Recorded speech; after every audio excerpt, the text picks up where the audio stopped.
Hi everyone, and thanks for chiming in. As an intro to our first ever podcast episode, I want to give you some insight on us and the meaning of our podcast name. First off, I'm Emily, and I'll be your co-host, along with my boyfriend Keenan. We're a young couple exploring the life of being off-grid and living as self-sufficiently as possible, along with just being normal human beings that were born and raised in the amazing state of Maine. Throughout this podcast journey, we will touch on off-grid life, hunting, fishing, cooking, and just personal life struggles, battles, and wins. We hope you enjoy listening to our babbling talks, disagreements, and the guests we choose to bring on this show that share many similarities with us. Off-gridders came to me when I was on the phone with Keenan and we were talking about the power outage my parents were dealing with.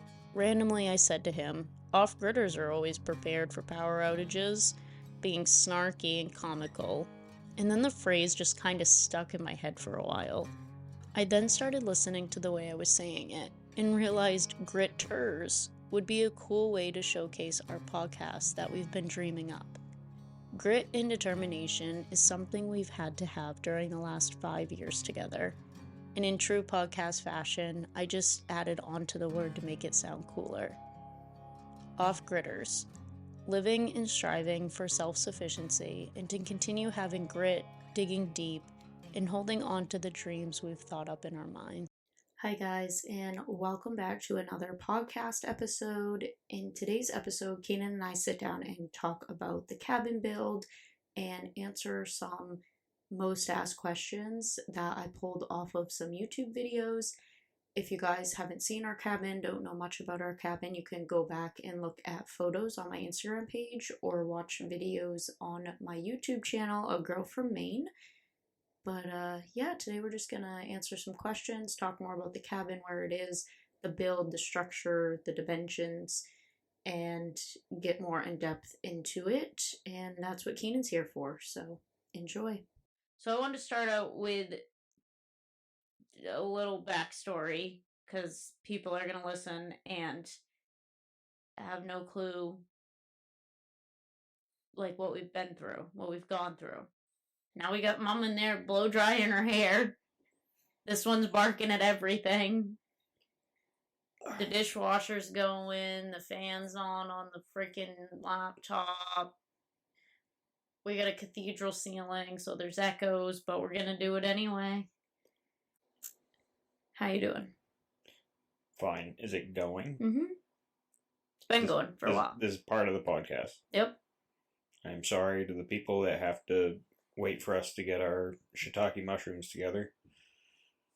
It takes a little bit to get into the flow. Welcome back to a podcast with Keenan and Emily on the Off-Gridders. We're going to talk about our off-grid cabin. That's been a project for a while. It's been all out of pocket, every bit of it.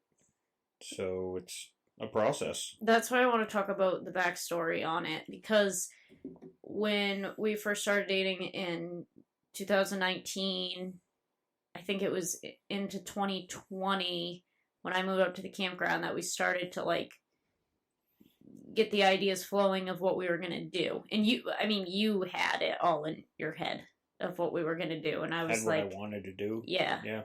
And I was like, whatever. It's a home with a roof to live in. All right. So the inspiration behind why I wanted to do the cabin. Yes. One, a D-log stacked timber frame idea is very simple and easy to do. I went with a button pass for my corners because, again, easy to do, simple. But also is because I grew up with a camp just south of Jackman, and it was a D-log styled cabin, button pass. Everything we're doing besides the purlings were the same. Mm-hmm. And I wanted to have a cabin like my childhood camp. Yeah. It's different size. Different size, yeah. But yes, Jackman was bigger. Yeah. What Were the logs bigger there, though? The logs were smaller there. These logs are smaller? Yeah, they were 5.5 by 5.5. Ours are 6 by 6. Oh. For some reason, I thought they were bigger. Give or take a little bit on the on the width. Because of the live edge, it changes a little bit here and there. Yeah. Same thing with Jackman Camp, because it's all true live edge. It's not put on a machine and power plane down to make it look like a live edge. It is the true live edge. Every log is the actual live edge. On ours too. On ours too. Yep. So we came up with this. Well, you came up with this idea to build this cabin. Yep. I came up with this idea back in 2017 when the sawmill became a thing. So once the sawmill was purchased by my parents, we had the ability, or I had the ability, to mill out logs. From felling the tree, limbing, burning brush, to putting it on the mill and milling out the lumber. And that all started happening in 2020. 2021. Because in 2020 we were just talking about it. Yes, we were planning on it. And you came up with like the size, like it's gonna be 16 by 32, like 8-foot walls, 6 by 6 D logs. Yeah, 12 pitch. Yep. And we just like stuck with it and ran. We didn't run fast though, because it took us 2022 is when we had the floor done. We built the floor in 2022. Built the floor in 2022. In 2023, we got a load of... Yeah, you milled a lot. I milled 4 feet worth of the D logs for the 8-foot walls all the way around. Half of the walls were milled out. Then we bought timber. Yeah. And I milled the timber into the other 4 feet worth of the walls. Yeah, I was able to get a load of logs from the logging trucks that drive by every day. And that kind of made it all come together, getting our walls up. Mm-hmm. But then I wrote down to talk about our backstory. It's still processing, and I think at this point in time we're sick of talking about it. But we built the floor, we covered the floor, got through a winter. We started back on in the spring with milling, and then we were able to get a load of logs in, milling, and then by October... We had 7 feet of the walls up. There were 2 tiers of logs that were not done at the end of 23. Yeah, so the end of 23, but in October of 23, we started actually putting the walls up. Yeah, the milling was finally done. The milling was done. We were putting logs up. So by the end of 23, we had 7 feet of walls. 7 feet of walls. You could see doors and windows. Doors and windows. And then we tried to cover the best we can to get through that winter. And then 2024 came around, spring. We got the rest of the walls up. Yep. We got the ridge beams. And 6 of the rafters. up. Like, we're in the home stretch. We have it all planned out. We're going to be living in it by fall of 2024. And then all kinds of shiitake mushrooms hit the fan. And we decided to leave where our cabin was sitting, where we built it. And we then had to dismantle the rafters. We had to get our own land first. We had to purchase our own land, make the driveway, get in loads of dirt and gravel for the driveway. What else have did we it do? Compacted, and then we had to prepare the cabin to move it because we've worked so hard at building this cabin. out of pocket from scratch that we were taking it with us. So we then finally dismantled the rafters, took out the ridge beams, and then we had to legitimately put a chainsaw through it. We cut the walls into 4 different sections. So we had the 4 corners basically connected. It was like a 16 by 8 foot section of 4 L's that were 16 feet long by roughly 8 feet wide, was basically moving the walls. But before we moved the walls, we had to take out the entire floor frame and post and beam foundation that it was sitting on. So we cut the 4 walls. I did a stagger cut with a chainsaw so that as we put them together, it wasn't just one straight vertical cut with no strength. So the way I made a step pattern in the cuts, we were able to put it back together and re-lag it in together so it's solid. Also, where the walls met, I have a vertical support, which is a 6x6 lag in through the wall also. So it is very sturdy. Also, we had to take out the wall ties. I used 6x6 beams at 16 foot long, a little over 16 foot long, to tie the top of the 8 foot walls together. One 8 feet in, one 16 feet in, one 24 feet in, and then of course both gable ends were connected with the D-logs, but I used a solid 16 foot piece so I could lag each wall together on the gable ends with a solid log, which we kept intact.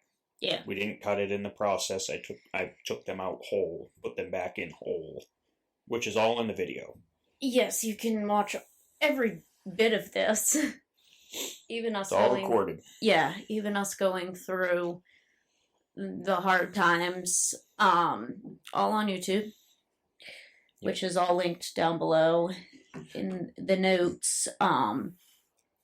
So as we've filmed this process and moving over to our new land and everything to do with the cabin, people have asked a ton of questions that we just feel like they're not quick answers,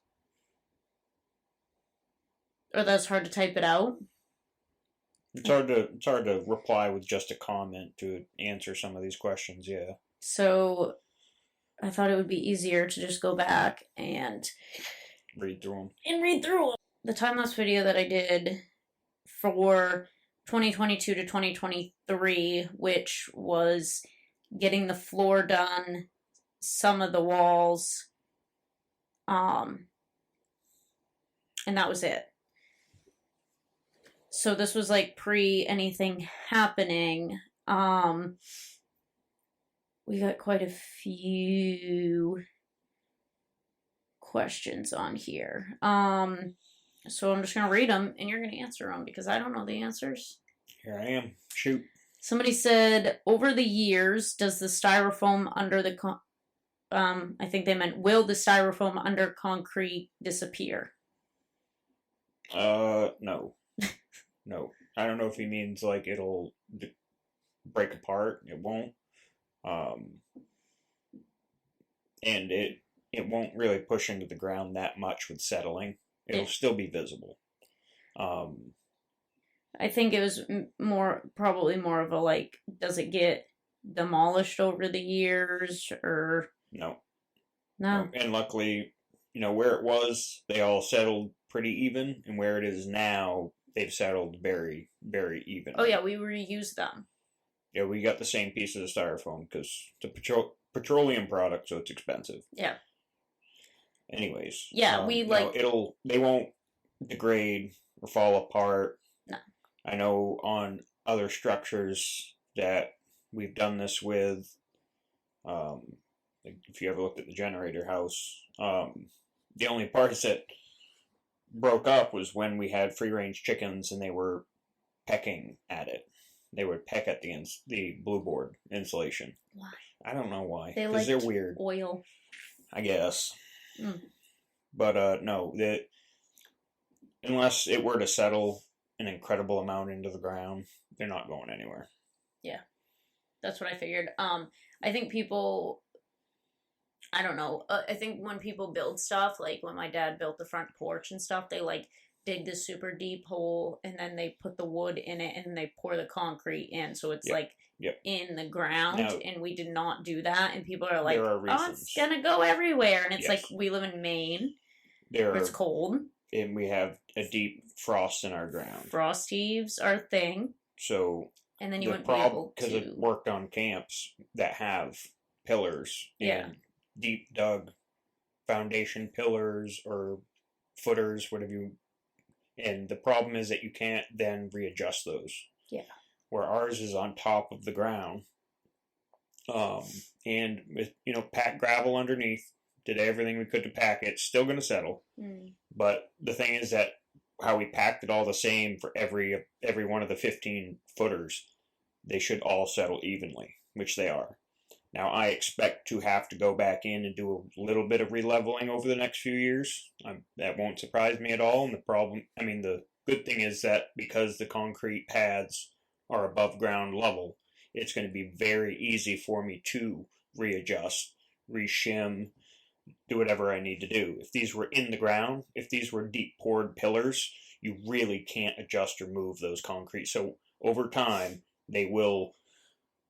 move. They'll and then move. We'd be unlevel. They won't be plumb. And our floor will start warping. And then I'm just throwing in chunks of wood to re-level things. It's not what I want to do. Yeah, no, me either. So. And we also made it so, well, you also made it. I didn't really do anything.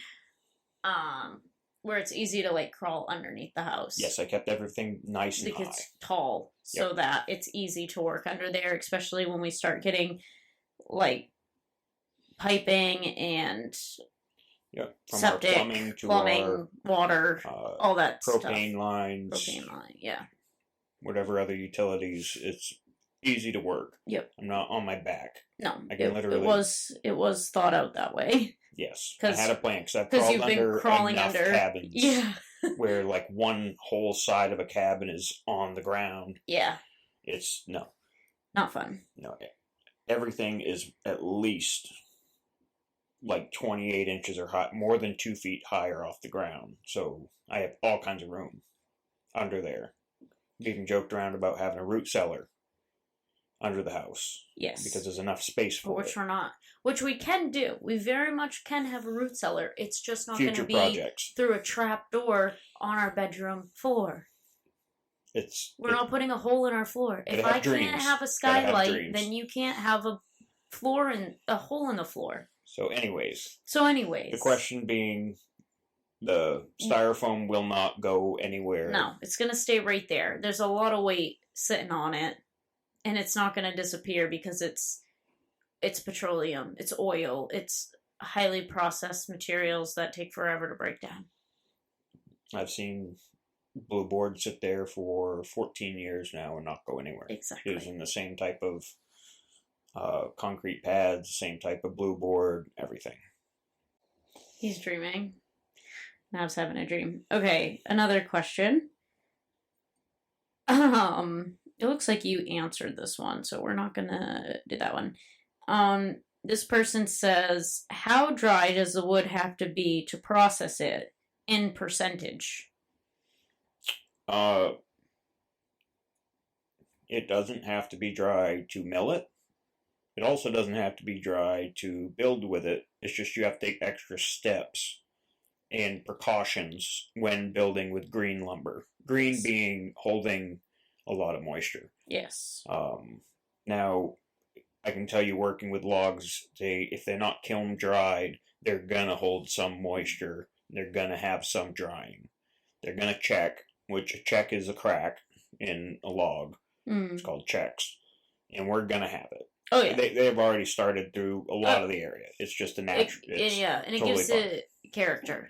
But you see things it through like tons of logs. We left an extra 2 inches or better for settling space above all windows and doors, because as all these logs for our walls dry, they will shrink.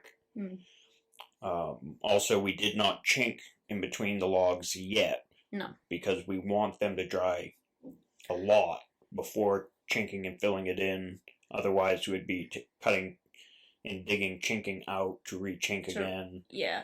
Which our plan was that we were going to burn wood through it this winter to then chink it in the spring. We haven't been able to burn wood, so... And we're back.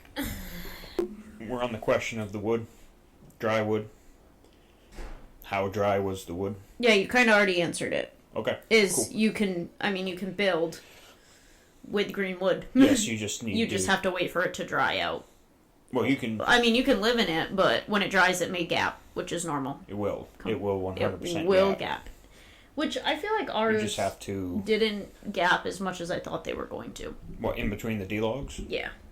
Yeah, they'll gap more, but that's why I want to burn a lot of wood in there, push a lot of heat through those logs, let them dry out a lot, and then chink any gapping that starts. Yep. You're not going to see a whole lot of daylight in between them, but the inside and outside of the D-logs will have the bigger gaps, and then in the very middle, where there's more rings in the wood, won't gap as much. So it'll still basically be touching in the middle of the D-logs. Yeah. And then the inside and outside will gap a bit more. So this person says, we're only chinking from the outside. The inside will just leave as dark gaps. It won't be much. It'll be 1/8 of an inch or so. This one I guess I replied to, but it's what we're talking about right now, so I might as well read it. Yep. But it says, maybe a dumb question, but don't you get gaps when the logs settle and lose moisture? Because of the screws, the threads of the screws would keep the logs in the same position. I hope you guys know what I mean. Is that wrong? And I responded and said, the cabin will be chinked outside come spring. There's really no gaps at all. I recommend watching updated videos of the cabin as this one ends in 2023. But the answer, yes. Yes, it will gap. Yeah. And we know. We don't not know that. Yeah. I feel like that's what people have been commenting. They're like, oh, it's going to do this. And it's like, thank you. I wouldn't have known unless you commented. Well, is that how he questioned it, or is he just asking if they will? He says, maybe that's a dumb question, but don't you get gaps when the logs settle and lose moisture? I think it's a genuine question. Yep. And yes, we know, but some people are like, people. Yes, this guy says, wouldn't having the logs just butted up to each other lead to gaps over time? Not well versed in this, but just seems intuitive to have some sort of overlapping joint. Yeah, you can. On every single log that meets, you can do that. Mm-hmm. It's a lot more time. Mm-hmm. But like I said, when we chink where the logs meet horizontally, we're also going to chink where the logs meet vertically to each other. Yes. Those will gap. The logs will shorten a little bit. It's not like they're going to gap a half inch. Yeah, we're not going to be sticking our fingers through them. No. And then they're going to get chinked. Mm-hmm. And from the inside looking out, it's just going to be a dark gap. But it's going to be chinked shut. Yeah, so heat will hold. Oh, yeah.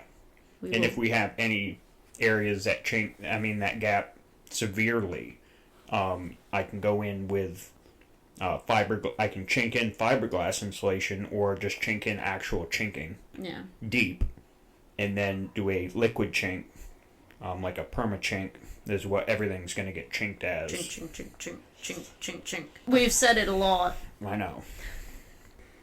So then this person says, which I did answer to, they said, I wonder, where is the insulation between the logs? The wood is the insulation. The wood is the insulation, people. You do not want to use a hardwood as insulation. Now, our R rating with our spruce, which is going to be, it's not going to be as good as like cedar, like my Jackman camp was. That place held heat phenomenally.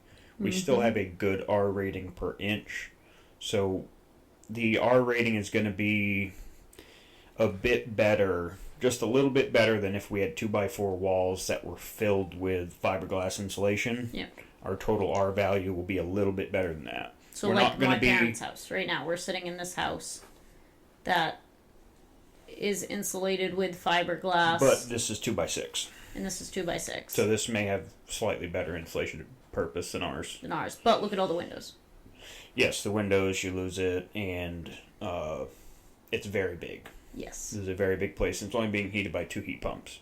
Yeah. Like we're going to have our cabin's total square footage is about 500 square feet. Yes. 16 by 32. Did we mention that? 16 by 32. 16 by 32. The wood stove alone will heat that place just fine in the dead of winter. Mm-hmm. It will hold heat very well when it's chinked. Oh, yeah. And I'll have that thing just roaring. Yeah. No, wood does not have a better R rating than modern insulations. It doesn't per inch. But we have a minimum of 6 inches of insulation of softwood, giving us a pretty decent amount because it is a softer wood. Like I said, if you're using, you couldn't do it with a hardwood. The best thing to do is cedar, and the thing is, the softer the wood, the more air is trapped within the wood, and where air is the best insulator anyways. Yes, and Keenan wouldn't let us have cedar because I made some random joke about burning the house down because cedar is very flammable, and he changed his mind. Not the entire reason. Okay, it was some. It was. I thought about it like, okay. Also, cedar is my house down. It's a lot weaker of a wood. It's actually the weakest wood we have up here. Yeah. But again, that's not even the reason I didn't use it. Forever. The preservation factor of cedar is spectacular. Yes. You can't beat it. Also, the insulative purpose of cedar can't be beaten with any type of wood we have available. Yeah. But red spruce is very strong. So is black, but it'd be hard to make the entire cabin out of black spruce. It doesn't get as big. And that's the main reason we did not use cedar was the availability of good size cedar. Yeah. It is hard to mill out cedar to a 6x6 live edge D-log to any length. Trees, they taper fast, they grow slow. We had plenty of problem spruce available to us that needed to be cut down anyways before it went bad. Yeah. It's a strong wood. It's still a soft wood with a good R rating. So we went with the red spruce. Yeah.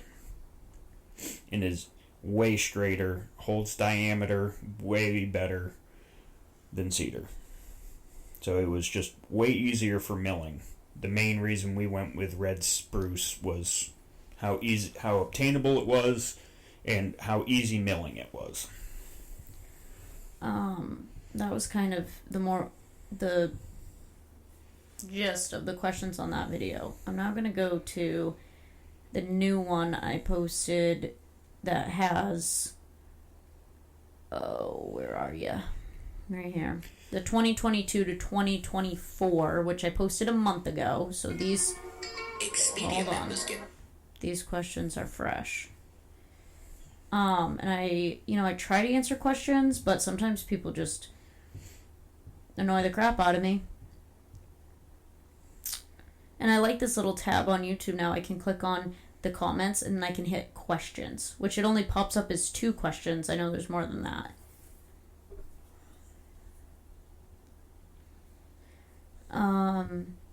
Could you please tell me the dimensions of the D-logs used in the walls? Basically 6 by 6 or 6.5. Like I said, from the inside wall to the outside of the live edge are just over 6 inches. But the bottom of the D-log to the top of the D-log is exactly 6 inches for every log. That way all the walls were even going up the entire way. But the live edge varied slightly based on the shape of the live edge on every tree was slightly different depending on how big the tree was. Even within the same log, if you mill wood, like the butt end will be thicker, causing less of a taper than the top of the log, blah, blah, blah.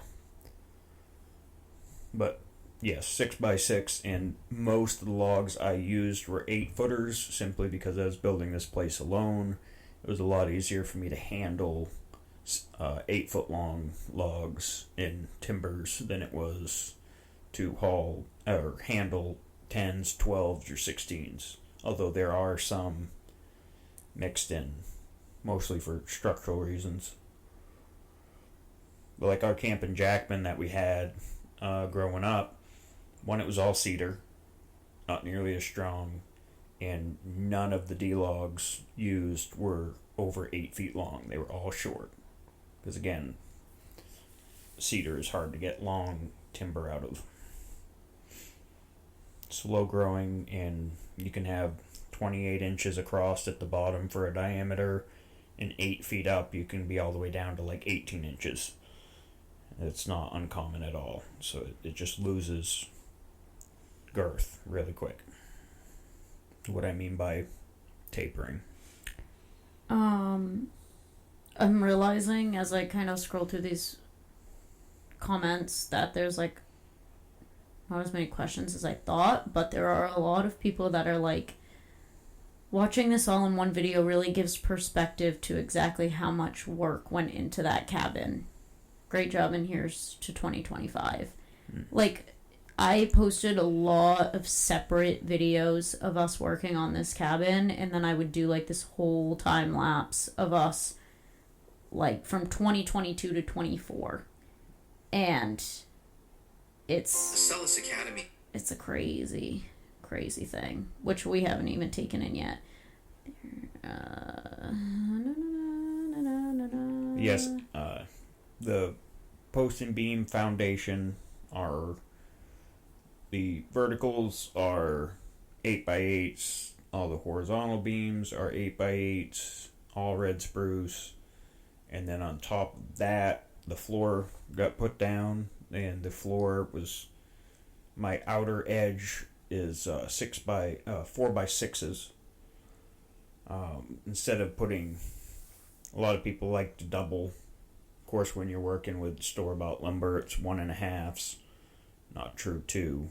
And one thing people don't realize about this, because I remember some comments talking about, floor joists and how the floor joists should be 2x10s and da-da-da, but my span was only 8 feet in between the beams, the supports under them, and everything being milled is true 2x6s, so they're incredibly strong, and they're made of spruce, not pine, and they dried and were treated with a Q8 wood oil treatment, which supposedly is good for 30 years. It's very, very strong, but so the edge of the floor frame itself was built with 4x6s, solid pieces of wood, that I jointed together at the meeting on the corners and on the length stretch of the 32 feet. We got 2 pieces of 16-foot 4x6 tied together with more than 8 inches overlap and lagged together.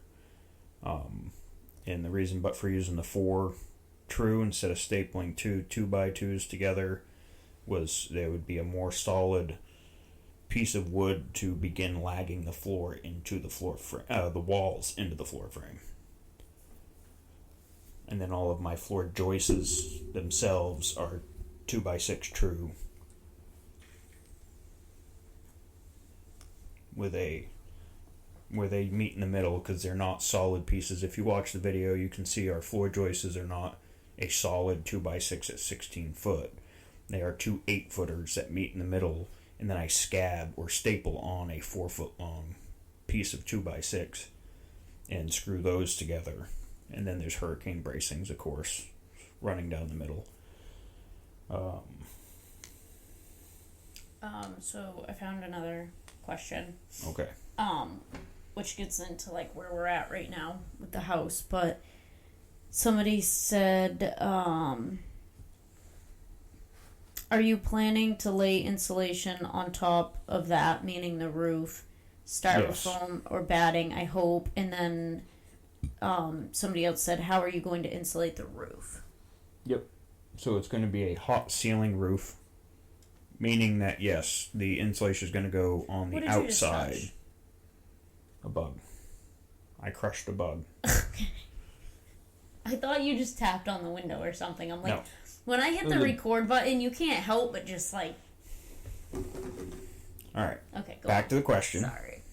Yes, we're putting insulation on top of the roof boards now. The roof is boarded in with hemlock. Snow and weather shield on top of that, so it's dried in right now. We just went and checked on it less than a week ago, and it is dry. Everything's dry. So it is properly dried in. Happy. Anyways, there's going to be 4 inches of board insulation on top of that, and then there'll be strapping put on, and the strapping will then have the steel screwed into that. And it's considered a cold roof? Well, it's a hot ceiling, so the ceiling in the house will be hot. But then we have insulation, and then strapping, and then steel. So, I mean, the steel will still be cold. But don't they call it a cold roof, or do they call it a hot roof? Isn't that how that guy explained it to you when he drew out Yeah, stuff? he drew out a blueprint for me, and he basically said you're going to have a hot ceiling, cold roof. So are we going to be, like, ripping hot in the summer? No. We're also going to trap cold air in. And because we have a cathedral, all the cold air is going to stay downstairs so long as start of the day when it's cold. Better. Shut the doors and windows and leave them shut. Yeah, Don't Keenan. leave the doors open on a hot day. Yeah. Or the windows. Keenan. Don't Keenan me. I know you love having that flow of fresh air come in and while you're spring cleaning and listening to music. Spring is fine. I'm talking about August. And cooking July and August. a couple loaves of bread.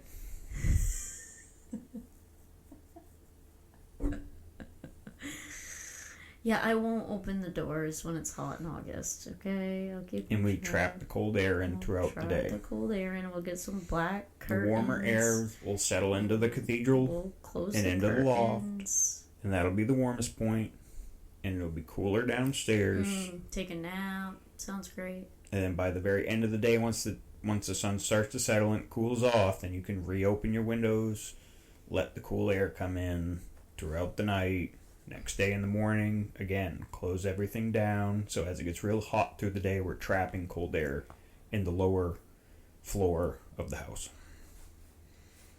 Well, here's my take on it. We get a bigger generator. No, you're not running an AC. And we run an AC. Off-grid is what we're going for, but Emily wants every amenity. And So do you. I don't want an AC. You don't want AC? No. No? You looked away when you said that. No, I didn't. Usually when people look away, it means they're lying. You wouldn't love a nice cool AC. What if we just put like a small tiny one in our bedroom and it was just for the bedroom? It wasn't like cooling the whole house. That'd be good. Yeah, that's what I'm thinking. Sure. None of this is questions. We're supposed to be talking about. Yeah, we're talking about the cabin. We can talk about whatever we want to talk about. Okay. This is our podcast. Okay. And we can cry if we want to. Okay. They don't have to listen if they don't want to. A small AC unit and a bigger generator. A bigger generator is going to be needed regardless.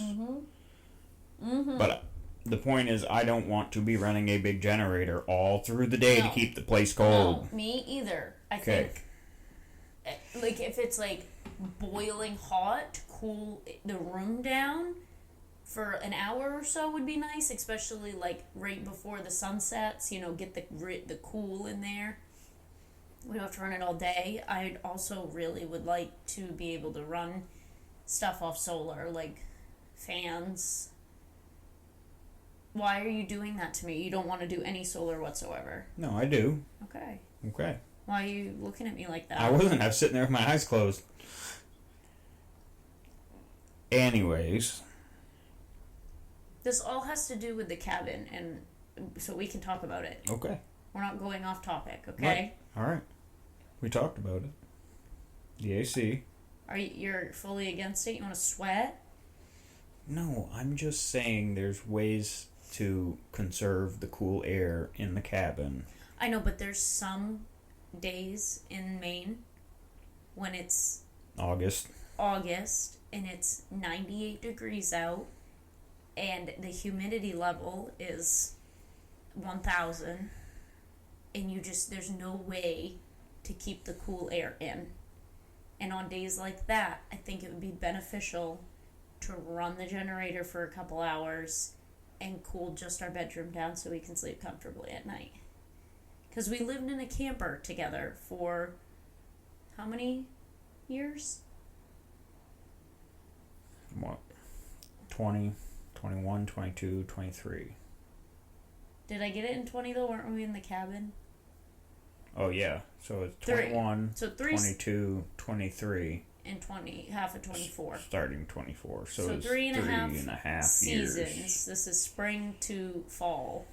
We lived in a camper together that had no AC. It had AC, but the generator wouldn't power it. So, yeah, there were nights where we did not sleep because it was so hot. We ran a fan.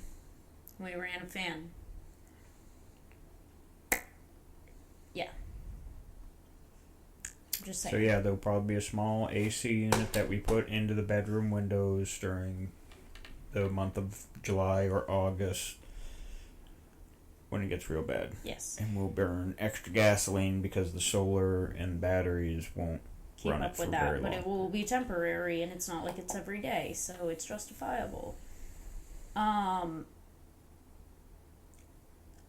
We're kind of on the roof here. Somebody asked, what color roofing? Which is funny because we just changed that. We were going to go with green.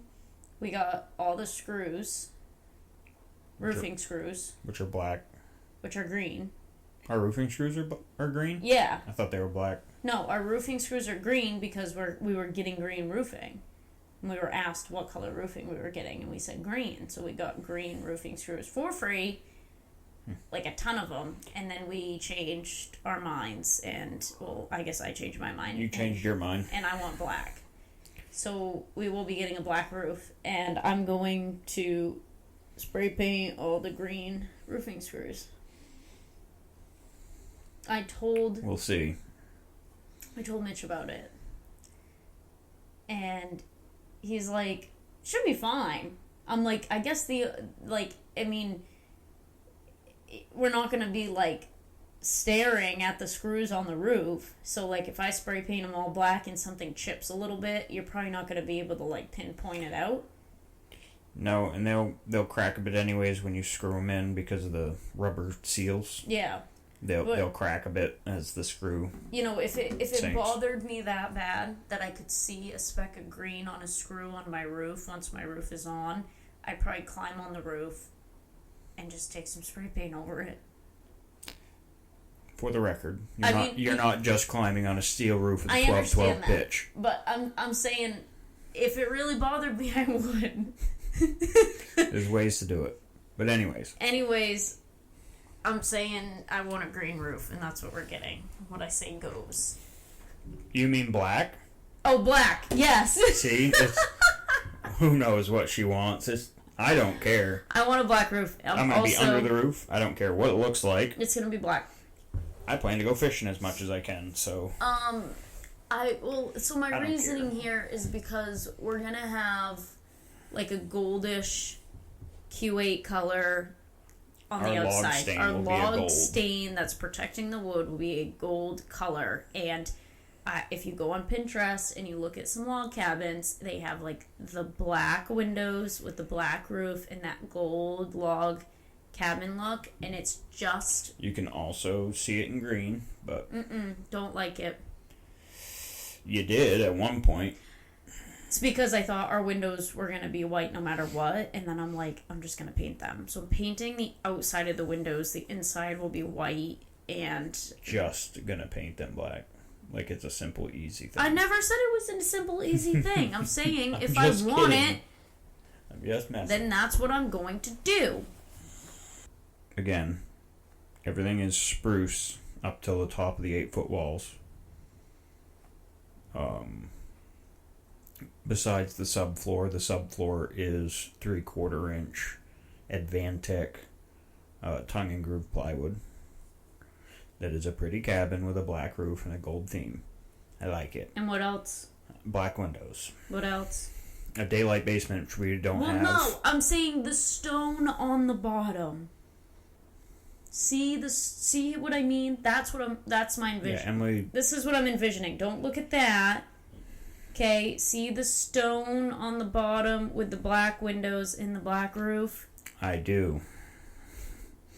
You don't like it? I do like it. Okay. We've spoke about it. Well, trying to have real or fake masonry for our skirting all the way around is expensive. Keenan wants tin metal. No, it'd be probably black or whatever color the roof was, which who knows what you'll decide by spring. I want a black roof. Okay, so and I my want thought process was to have black fake-looking steel. stone around. The idea is to have real-looking stone, but Yeah, have it be fake. real-looking stone. Yeah, I don't want metal. We'll cross that bridge when we get there. But it doesn't look good. I don't think it looks good. Metal siding. Or metal skirting. What metal, what place has metal skirting? There's been many places that have metal skirting. What got this idea popping into your head? That's just what I thought of. Because it will last. It won't get wet. So you want it's easy this? to install. No. It would be the same steel as the roof is. Look up roofing steel. So like that? In a sense.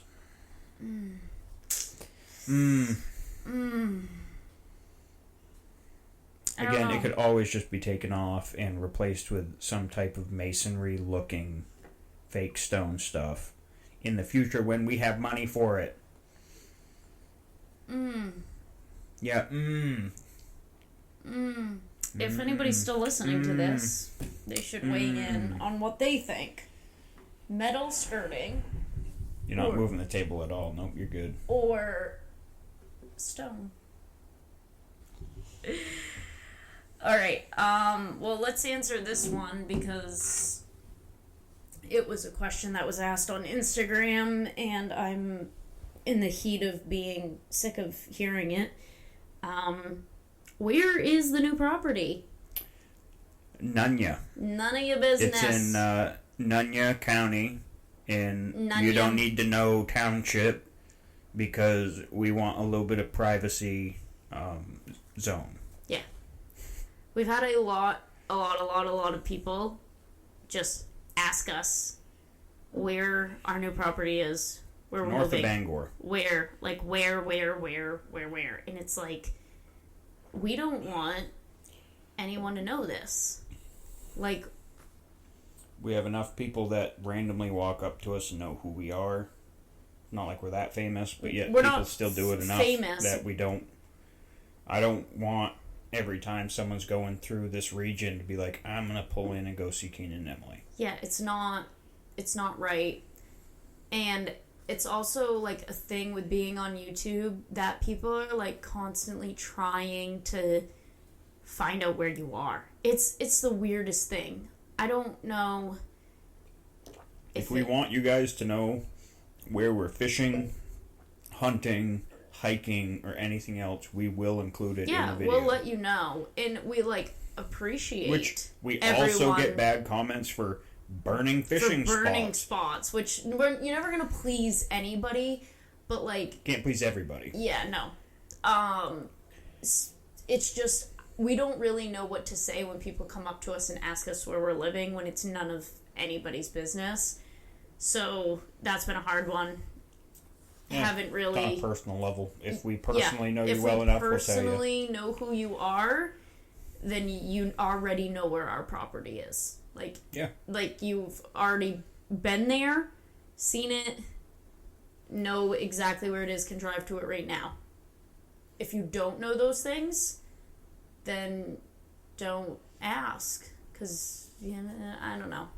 Another one? But yes, we need a little bit of our own privacy, and that's why we don't openly say this is right where our cabin is. Yeah, no, we're not going to tell you where we live. And we've had some people ask on, like, YouTube videos, they're like, where's the new land? Like, where is it? And I, like, comment on it, and I'm like, not something we're going to share on the internet. And they're like, oh, yeah, I get it. I forget that, it's out there. And it's like, well, if you personally message me and ask me where we're living, I'm still not going to tell you. Like, it's a personal thing.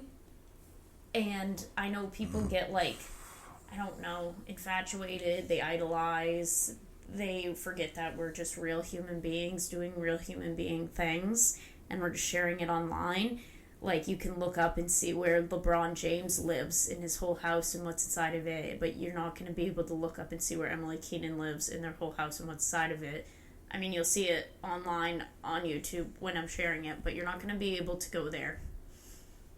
And that's that.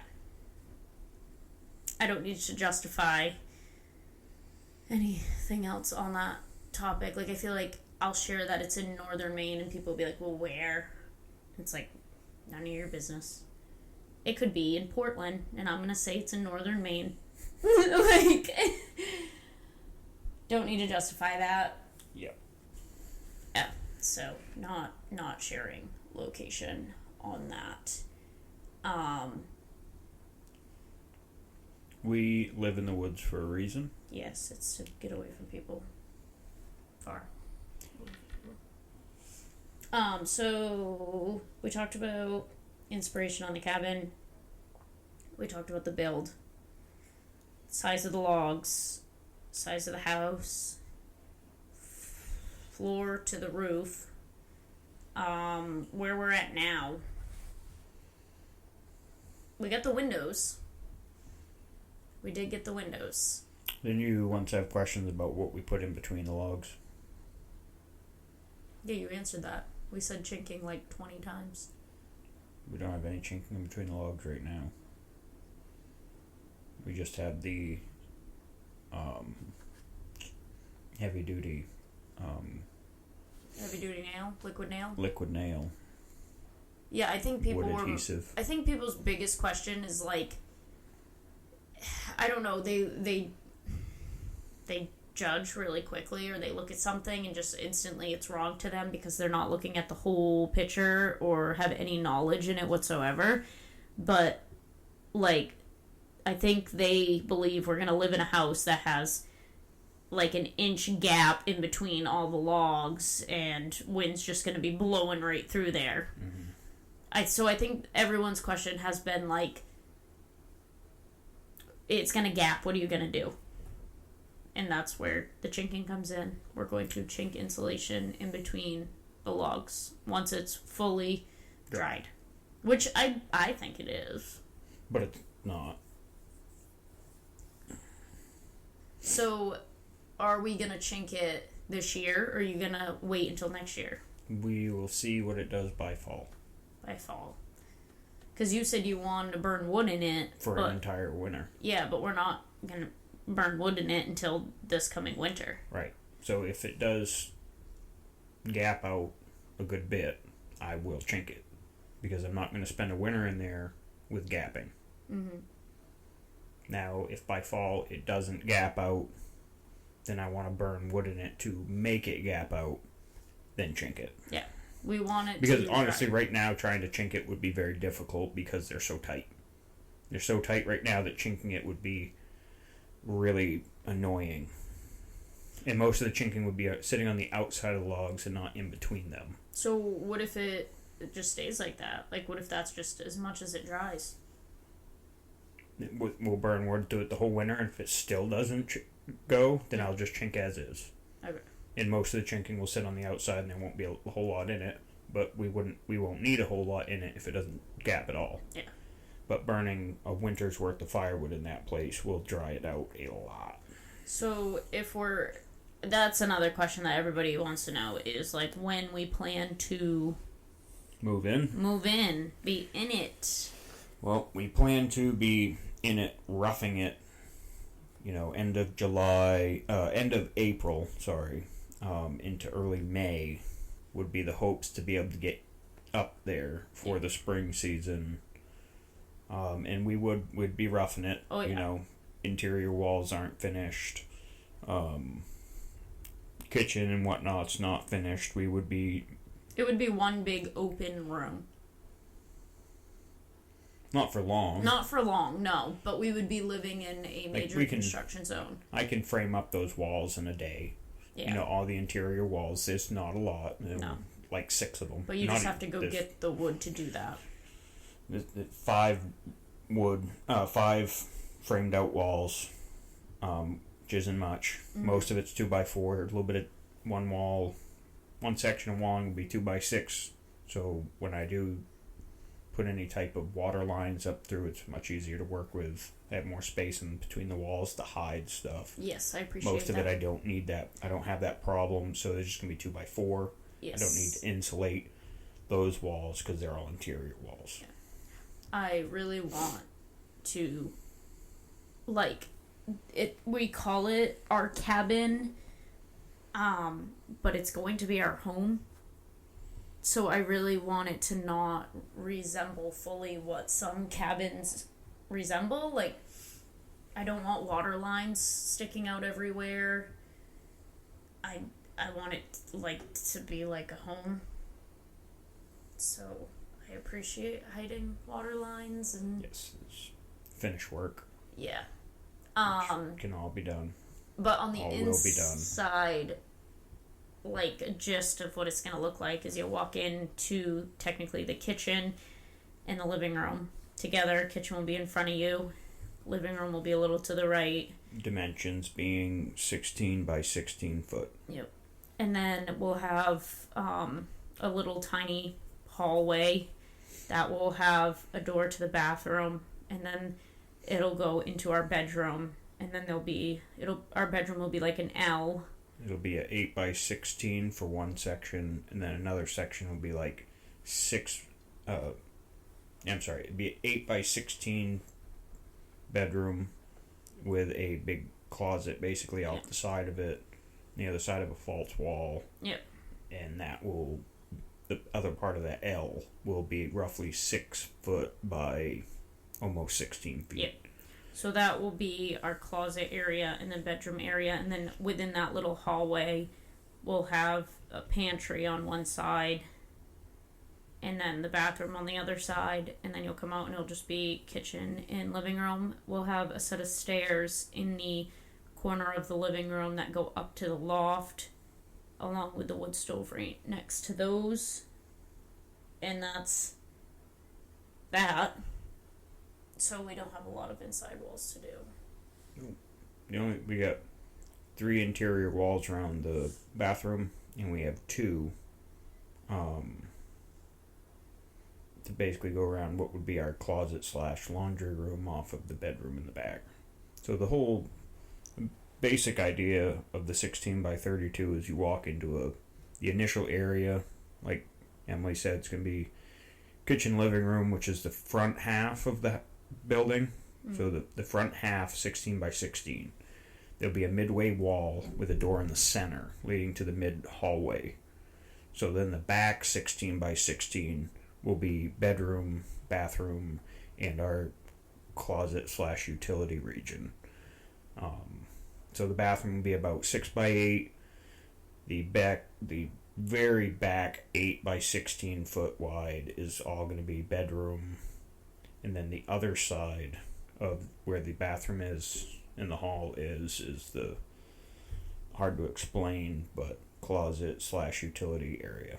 Well, the utility area will be under the steps. The only thing that will be there is a hot water heater, which is a utility. Which is a utility to me. A utility. Yes. So basically set up that we'll have the stairs going up, and then we'll put a closet, we'll frame in a closet underneath the steps. And that way we can run water, pump lines, everything over into the bathroom where the shower will be on that wall. But that won't happen for a ye little bit. What you got going on? You got a splinter? No. That's the basic layout of our blueprint, our idea. Again, it's just wide open at the moment with no interior walls, but it won't take long to put those walls up. No, and we got to put the windows in. That won't take long either. Just got to frame them in and then put the windows in and then do the trim. So, pretty simple. Is it? Tried to stick with the KISS method. I think it is. Keep it simple, stupid? Yeah, I tried keeping everything very simple. Some people look at it and think it's complicated, but it's not. It's simple. So you think you'll be able to get the windows in like a day? Yeah, maybe 2 if I'm taking my time. Really, it won't be much. It's frame. I've already, the windows are spaced out,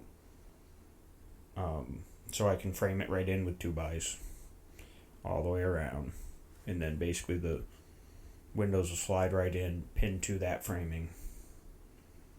All of that can be done within hours, really quick. The longest process is going to be doing the trim on the outside because of the live edge of the D-logs. I need some little angle for dangling. I already have a plan. Can explain it out. Basically, I'll pin 2x to the outside, rip a section up with the skill saw, chisel it out so that the trimming sits almost flush with the outside of the average outside of the D-logs, and blah blah blah.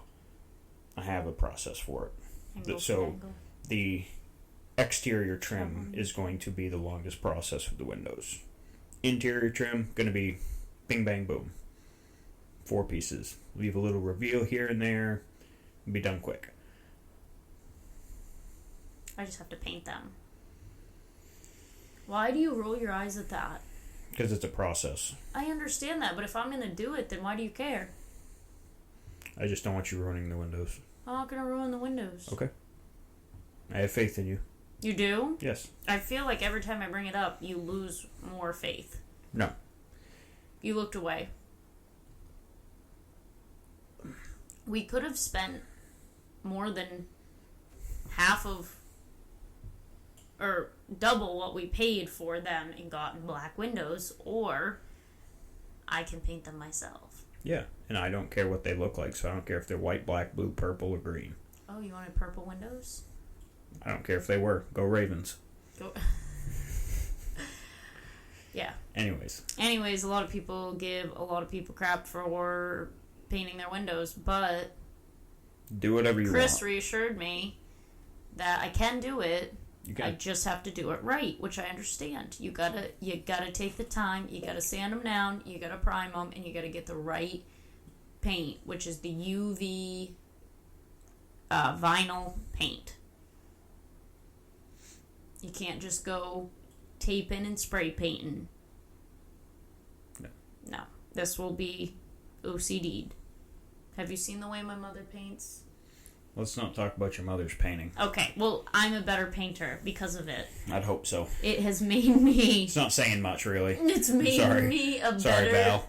It's made me a better painter because of the way I've watched my mom paint since I was a child. So, yeah. That's where we're at with the house. Yeah, honestly, as I'm clicking on questions on these videos, it's a lot of people wondering where we are and where we're going and where our property is. Yeah. Which is just making me want a gate more and more every day. Wanting a gate. We are north of Bangor. We are... No, we don't even need to give them any bit of anything. Hunting and fishing. And loving every day. Oh, can't say that. Copyright problems now. Did you ever explain your current living situation? You told me to go back and look up, but nope, I didn't see anything there explaining unless you are living in a state-ran lodge. No, it was a privately owned campground. Okay, well, I guess we can open up a little bit of the can. We were living at a privately owned campground, which I have family run. I've lived there since 2014 till 2024, this last year. Yep. When we bought our own land and moved the cabin onto it. So, yeah, it was a privately owned campground. I lived there for 10 years, and Emily lived there on and off for 4 years. I didn't do the winters because I couldn't. It came down to narcissistic family members, and we had to better our mental health and go elsewhere to have the world that. Long story short, we wanted to own our own land, and we wanted to own our own cabin, and we wanted to own our own things. But yes, we wanted to live our own life, our own way. So we went and got our own land, put our cabin on.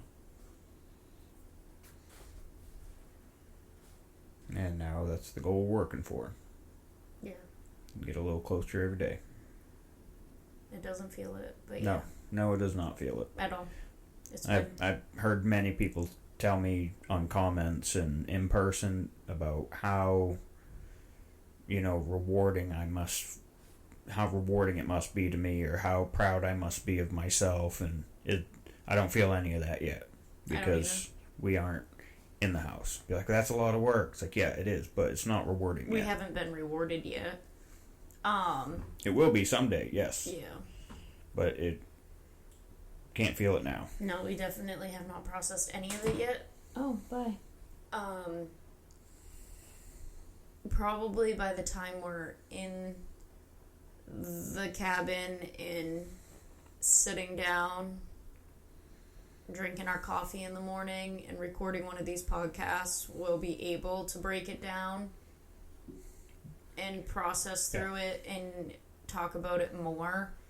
But for now, it's on the Inner Hoot. You can watch a video of us kind of going through it. And it's very hard to feel accomplished when you're not reaping the benefit of what you sowed. Yes. And it's right there. I mean, it's right there in front of us, but we do not feel living it in yet. it. We're not drinking our coffee in it in the morning. We're not coming home to it at the end of the day. We aren't. It's still hard. Plenty of more work to do in the future. And of course, it's not like once we're done with the house that, we've met our goals and everything just goes to we have a quiet life. We have a lot of things to do. We have hopes and plans and dreams with the land. We got a good bit over 10 acres of land, so we have a lot to work on. A lot of potential, from future livestock to future wildlife food plots to timber management to everything else we want to do. We've already found 3 moose sheds right at the property, on it or right close to it. I found a nice chocolate freshly dropped moose shed like 200 yards from the house, and it's on my Instagram. You can go look at it. But that got me like...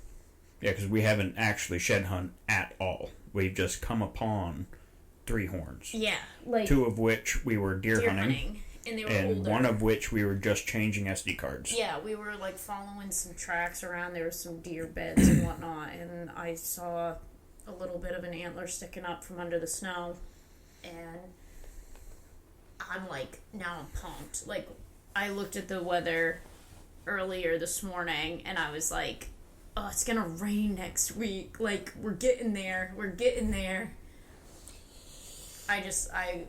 I'm excited to see.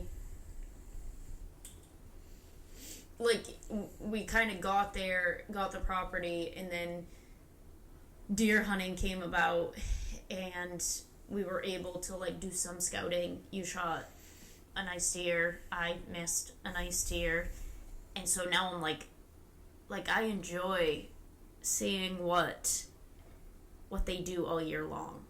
So, like, like, obviously they're hanging out there right now, the moose and the deer. Mm-hmm. So, like, we didn't even, like, look into this land that much. Like, it was a whim. It was remote. It was... And it was the owner financing we wanted. Yes.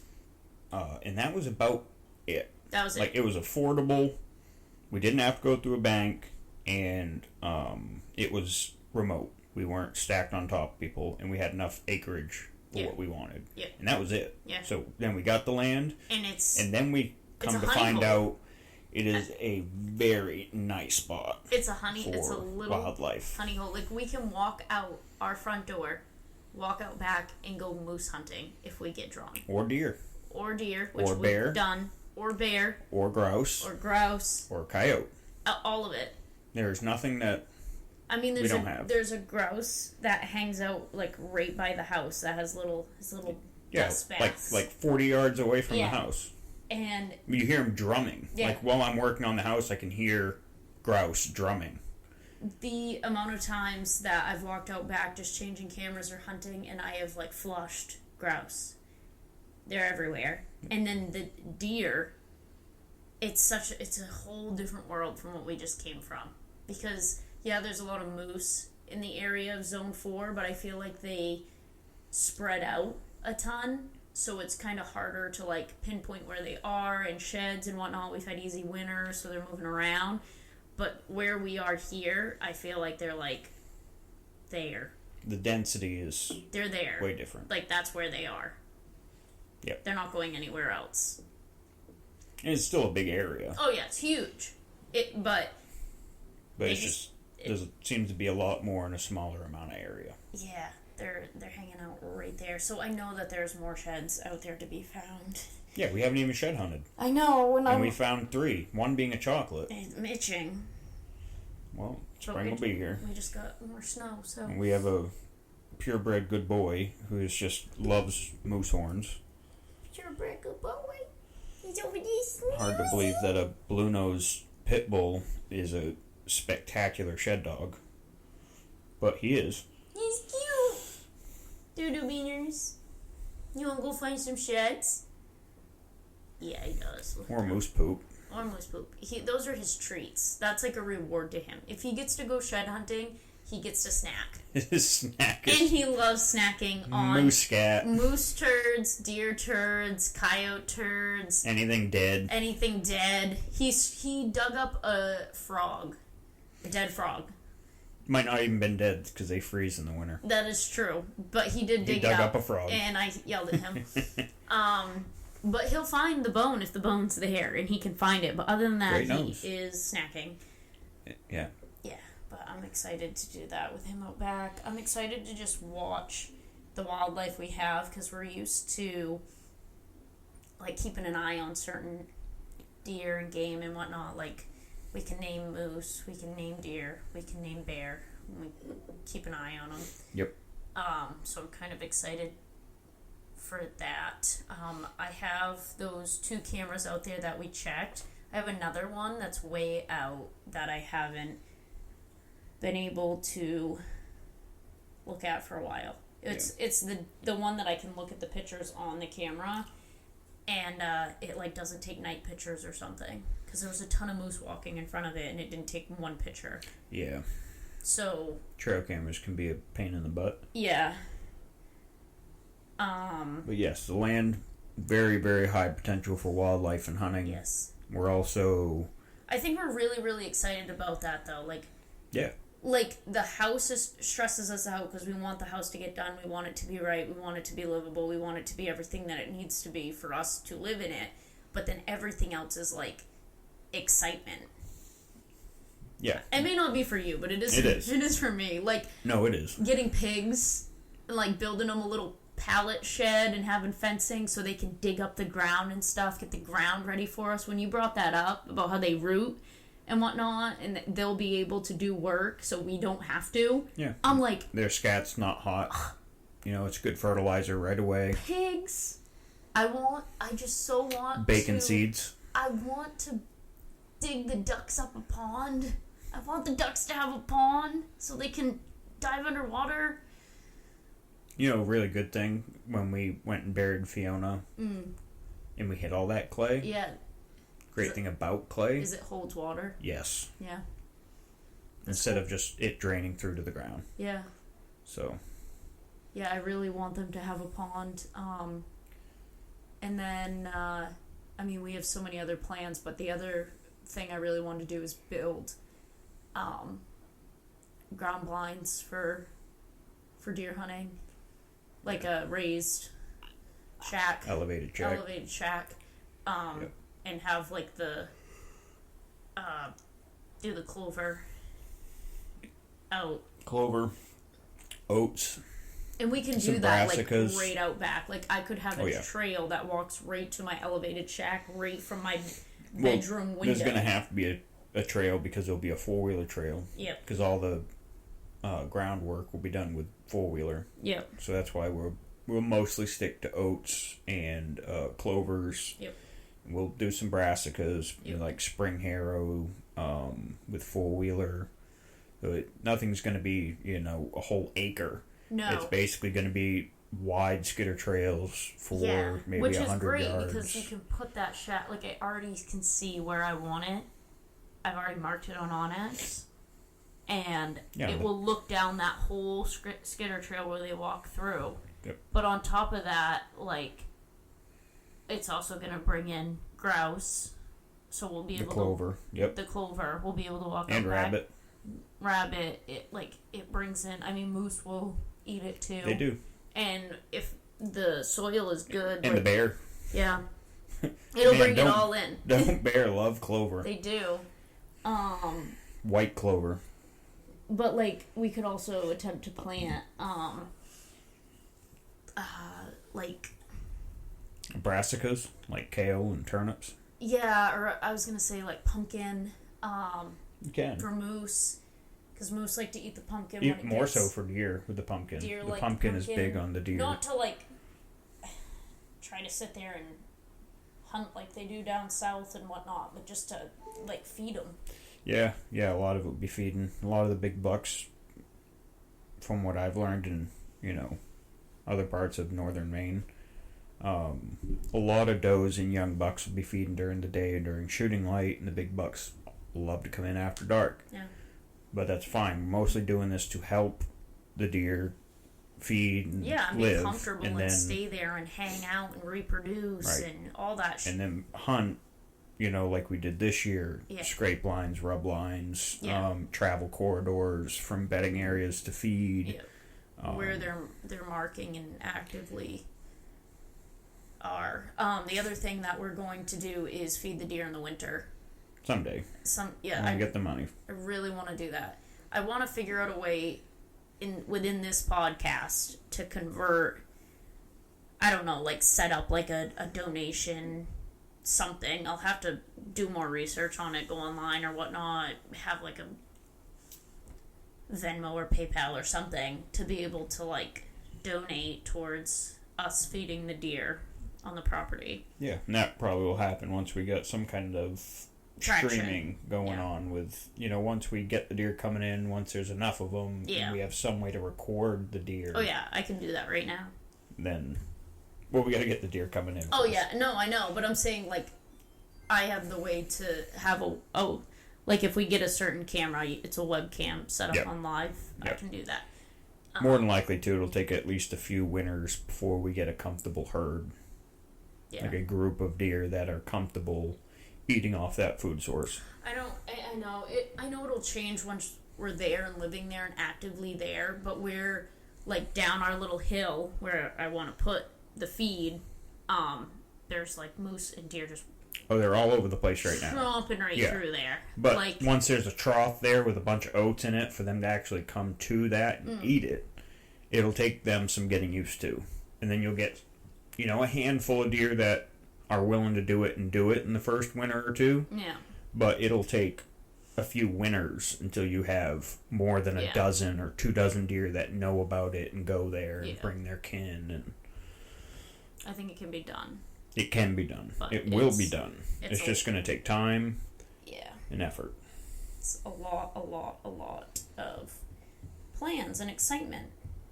Yeah, we have a lot of topics, a lot of stuff to talk about, but we can't just like do it all at once. We have to like section it out into like this is specifically about this is specifically about this, and that's how we'll do it. We're just breaking new ground here with the podcast, so yeah, I trying don't to even figure know. it all It probably out. sounds like crap right now. Probably. But yeah, that's. Feel free to send in more questions about anything with the house build. I enjoy talking about it. Certainly not a master carpenter. Like I said, I tried to keep everything as simple as I could and do what I know would work. And then I asked other carpenters and people with more knowledge than me about building and construction, and I just went above and beyond. If I could do overkill, I went with overkill. Our lags were overkill.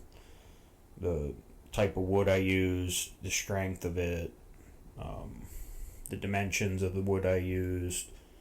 I just tried to do everything overkill if I could. And from everyone I've spoken to, they say, yeah, it definitely did everything plenty overkill. Things not moving. No. You drive a truck into it, and your truck's going to be not looking the same. And that house won't wiggle.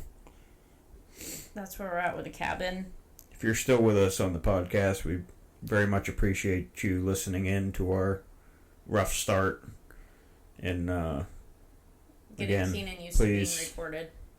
Please send us any questions you have about cabin building to hunting, fishing. Yeah, I made an email for the podcast where Whatever. people can email in any questions that they want. Yeah. It's in the show notes down below, or it's offgritterspod@gmail.com. And I check it like once a week, maybe. And I obviously check it before I record. So, thanks for listening. yeah. Hope everyone stays safe and healthy. And Warm? Stay warm. It's cold. Good old. I guess it's cold everywhere, It's but cold. of course it's always cold up here in Maine. Yeah. You can watch us on A Girl from Maine YouTube. You can find me on Instagram at A Girl from ME. And that's where we be. Oh, if you like the podcast, share it with your friends, but don't do it while you're driving. Because you shouldn't text and drive. And we promise we'll get better at this as it No, goes. we don't. We don't promise anything. We'll probably get worse at this as we go on. Maybe. Okay. Corey won't stop. Corey's sending me stickers of myself. So. He did me too. He sent me a sticker of you. Yep. He doesn't like not being answered, so we have to answer our child. All right. Peace out. Bye.